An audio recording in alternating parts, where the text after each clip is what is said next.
Hey, welcome to the Bulletproof of BJJ podcast. It's Q&A episode. So today we're answering your questions. We got 3 in the bank, ready to go. If you want to leave us a question for a future episode, go to our webpage, bulletproofforbjj.com, hit the podcast page and record us one there. We love it. We get some really cool shit and we've had some epic questions from all over the world lately. Yeah, it's been great. And I think the thing which makes this all the better, other than we just love hearing from you, is it helps everyone else. Because the question you have is probably a question someone else needs answering. Damn straight. First one coming in, Scott. Sup, Joey and JT. I'm a blue belt from NZ.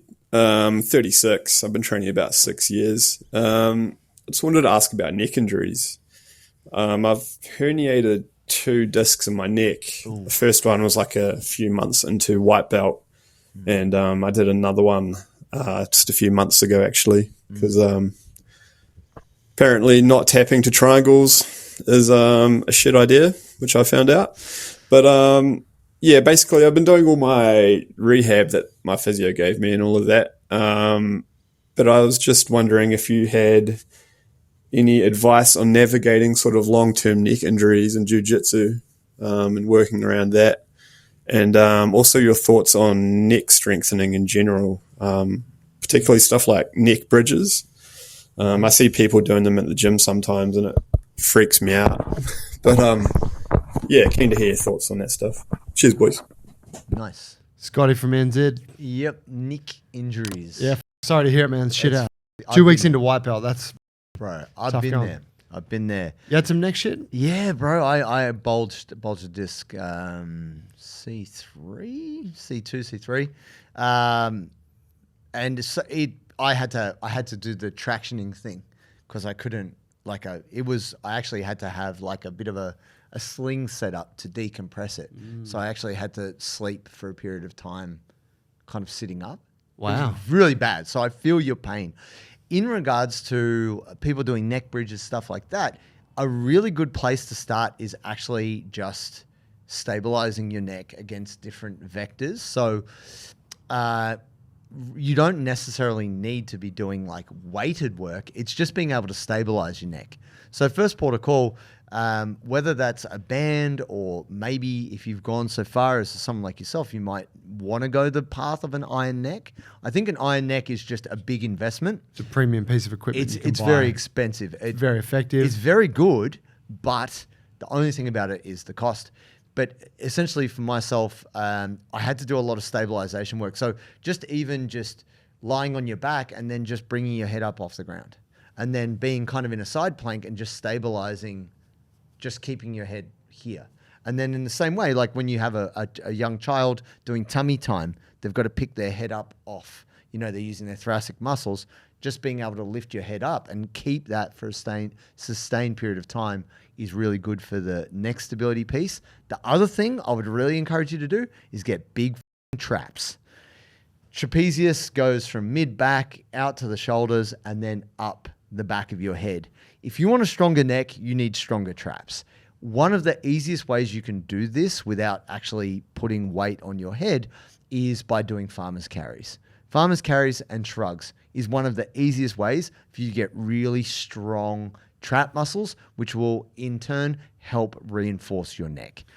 Yeah, that's fortifying that region. It goes a long way. And so this is cannot hurt. The reason why I wanted to say these things is this won't create problems if you've had bulged discs. And I've been there, so I know what that feels like. So not making that worse is important.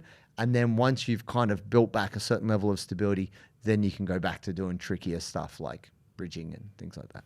Yeah, I would second all of that. I would say I've never had a neck injury, like a neck disc injury. What I understand though from seeing other people go through it is that it's something that you're going to be kind of managing probably forever. And I mean, that sounds kind of shit, but really most of us are at some point or another are all going to have to manage something, you know, in perpetuity.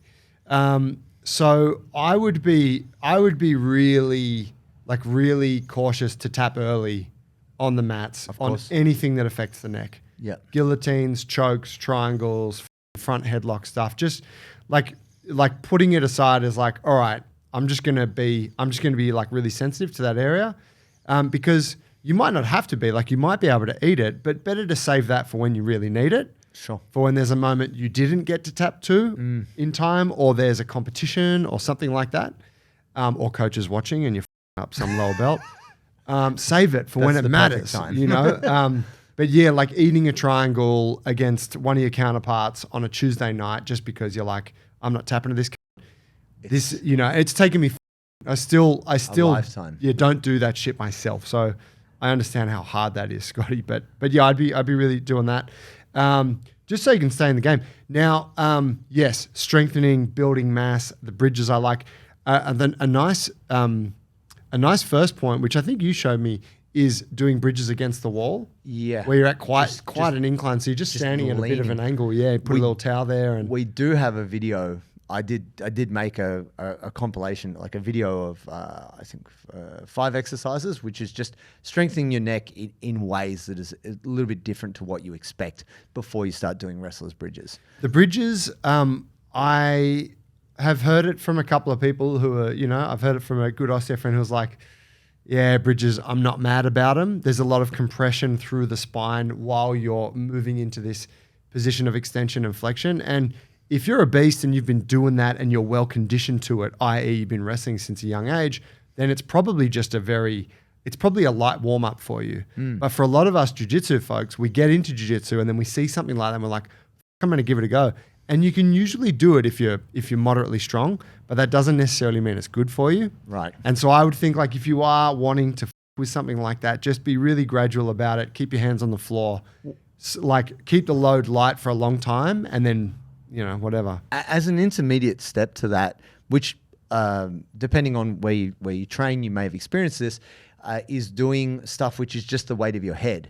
So it's a classic wrestling exercise, which is yeses and nos. Yeah. Where you're just lying on your back, you bring your head up off the ground, and you've got to do, you know, maybe 50 or 100 nos. Often do it in jiu-jitsu class as a group, right? And 100 yeses. And it cooks your neck. Yeah. Like, Yeah. you get fatigue. And you even see, like, young children, when a little kid is, like, shaking their head, they're other than having a great time, they're strengthening their neck muscles.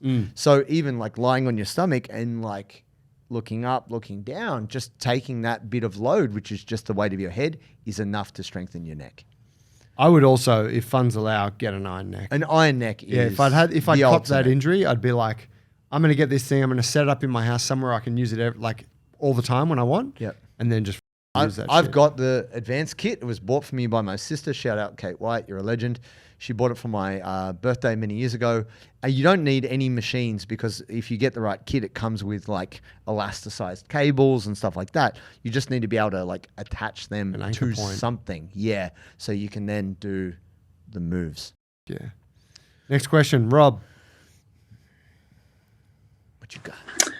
Hey guys, my question to you relates to how I should manage the intensity of my training sessions, specifically when rolling with others. I'm a white belt who's only been training for a year, mainly in the gi. I found that lately, due to the high volume of training that I want to undertake, I'm taking a more positional, technical approach to my rolling in order to maximize my learning and not overwork myself. Unfortunately, I find that more often than not, my training partners are bringing a level of intensity that is much more geared towards intense battles and not conducive to me developing my technical skills. Often I find that I'm faced with the decision to either A, remain at a lower level of intensity while this happens, which does conserve my energy, but I think massively restricts my technical development as I'm just getting crushed, or B, turn up the intensity to match them and to protect myself, which tires me out and I think also restricts my ability to learn as I stick to more familiar techniques in order to secure position. My question is, how do I navigate this dilemma to best achieve my goals for learning? I often find that when I ask them to keep it light and technical, they may do this initially, but it does simply regress to going full blast. So I need to communicate better to get them on board. Thanks and all the best. A very thoughtful question. Bro, communication ain't saving you. You need to enroll with not white belts. No, I think what's great. Yeah, it's unrealistic to ask for you to ask them because they probably have best of intentions, but are just unable to control that sort of thing. Yeah, your thought process is great. I want to give you a lot of respect for just the fact that you're thinking about jiu-jitsu in this way, but just know that trying to roll light against someone who's trying to rip your head off will not save you. You do, like you're saying, need to protect yourself, need to match the intensity to kind of go there, but execution is different from learning. You couldn't expect to be getting learning a lot out of those other than dealing with high pressure situations, which is still you can still learn from those situations. But what I'd say is you would probably, it sounds like, want to put some time aside for some drilling, for a private lesson, for a session with a training partner who's just happy to work positions with you to go through the details. I don't think you can expect, it's not a communication piece. If it's sparring, like if it's just rolling, I don't think you can expect, other than them being a good friend of yours, for a training partner to go, oh yeah, I'm just going to go 50% with this person. If they've only got 3 rolls, they're coming at you how they're coming at you, and that's a little bit outside your control. If you want more learning and more technical development, you probably need to set up a different session. That's what I'd say. Or roll with higher belts if you have the opportunity, because generally higher belts have a bit more of a spectrum of intensity. That's what I've found. Yeah, I would agree. Like if you can choose your training partners. The other thing is that, I find it hard to control unruly sort of beginners sometimes, right? You're like, holy shit, like there's a bunch of stuff. You're trying to do something. I'm trying to work on a thing. And it's like, this person's just not giving me what I need to be able to work on that thing. And one of those things is they're not giving you any of those. So sometimes in that regard, being hard-headed about what I want to work on is sort of ill-founded, and it's better for me to go, all right, well, what have I got in front of me? What can I get from this? How can I try to sort of manage this storm a little bit? But there is also something to be said for, and I think of some of the training partners I've had over the years. Ari Tabak is a great example of this. Yeah.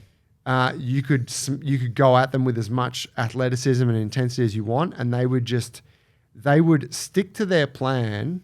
They would be working on their specific thing, but they would be treating it as a technical thing, but that wouldn't mean that they're going light. Like they would be determined to get what they want from the role. Yes. And they would find a way to get it. And it's maybe meaning, I was expecting to go on path A, but it's path B or D or F, right? Like it's like finding these alternative routes. So I think there's a couple of things there, right? You could be maybe changing a little bit how you approach the role with those cats, maybe being a little bit more determined to get off what it is that you're trying to get off, but then also mixing in training with higher belts where you can have more of a mutual understanding about the intensity of this round. Yeah, controlling the intensity of a training partner is kind of like a fool's errand. Like that is definitely something you cannot control. All you can do is bring your best to the table in those situations. But if you are intent on getting better at jiu-jitsu and you are technically minded, I do believe that you need to structure some training separate to rolling to do that. But good luck with that. Respect. Yeah. Much further ahead of the game than I was at your stage. Shit. The sponsor of today's show is Sodi. Sodi is the best hydration salts you can get. Now, if you're about convenience, you can get the sachet, the baggie, oh yeah, flavor, pineapple. Or if you're about the value and the control, you go with the tub, another great option. If you want to improve your performance for jiu-jitsu on the mat, get Sodi, get hydrated, sodi.com.au and use the code Bulletproof15 for 15% off. Shoo. Last one, Daryl. Hey JT and Joey, Daryl from the sunny coast. Shoo. So I'm currently 2 weeks into recovery from a neck injury that I sustained at work. I ended up getting surgery, which was a 2-level disc fusion. Looking like a 9 to 12 month recovery. And at the moment, I'm just basically working on hip and ankle mobility. There's some more weak points, and it's basically all I can do at the moment. I guess my question is, have you seen or know of anyone to come back from a neck injury like this, and would you recommend anything else that I could eventually put to use as I progress through my recovery? I was going to look at your old YouTube, and listen to the old episodes where you talk about neck strengthening as I get further into it. Cheers, guys. Love and appreciate the work you do. Mate. Daryl, legend. Sorry to hear about the neck surgery. Oh, fusion is tough. Yeah. It is tough. I think the thing we have to consider with fusion, I mean, other than obviously Yoel Romero, the greatest neck surgery comeback ever. Didn't slow him down. No, it was an advantage. No, in full respect to the fact you're fresh out of surgery, mate, and you're doing what you can, which is great. Ankles, it's a great project. Ankles, knees, hips. What I'd say with that is you may want to consider that when you come back to training and you're doing jiu-jitsu, you will have to do it a little differently. If you don't have the flexion and extension you used to have, you're probably going to have to do the jiu-jitsu just a little bit differently.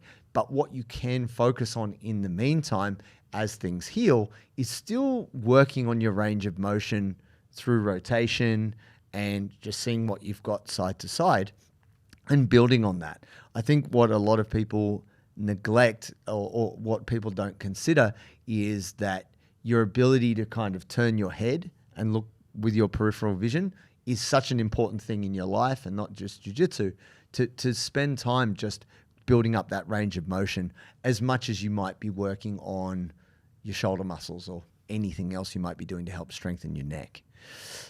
Yeah, I think you got to see, if we're looking at the spine as like one long structure, and like we typically get lower back injuries because we don't have great movement in the upper portions of our spine. Yeah. And so then when we move, whatever, playing sport or just moving throughout the day, all of the movements coming from the lower back, like it's all focused into one particular area because the upper areas aren't moving, right? Now, in an ideal world, what would be happening is that movement would be dispersed somewhat equally across the entire spine, right? And so, old Chinese proverb, you're only as old as your spine. Okay. It's not something that we value much in the West in terms of our movement capacity. However, we can learn something from Eastern philosophy here.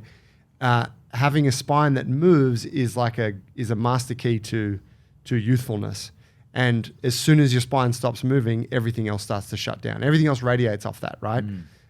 Sure, you might still be able to do bodybuilding and shit or play half guard, but you can't really do much else. And so, being that you've had a fusion of this section of your spine, it's going to be really important that you restore as much movement as possible to all of the other parts of the spine, right? So, thoracic. Yeah, all of it. Thoracic, mid-spine, lower back, like rotation, extension, flexion, like all of this spinal movement. And you can do that through whatever, simple kind of movement test, around some Jefferson curls, do some hanging cobra, see where it's at. You're probably going to find maybe not right now because you just had surgery. Not just yet. But once you're like good to get back into a little bit more sort of full body movement, you're going to find some shit that's probably not functioning as efficiently as it should be.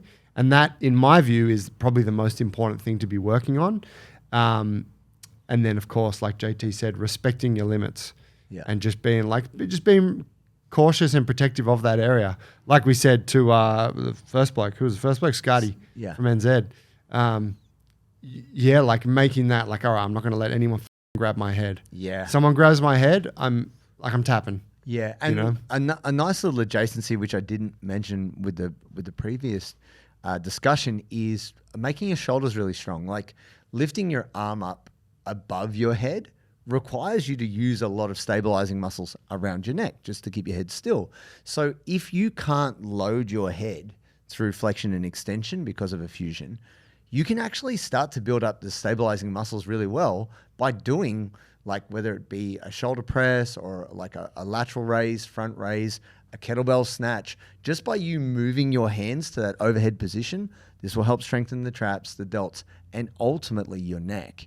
And so if you can't do much with your neck, getting your shoulders stronger will be a nice little assistance to help support the whole area.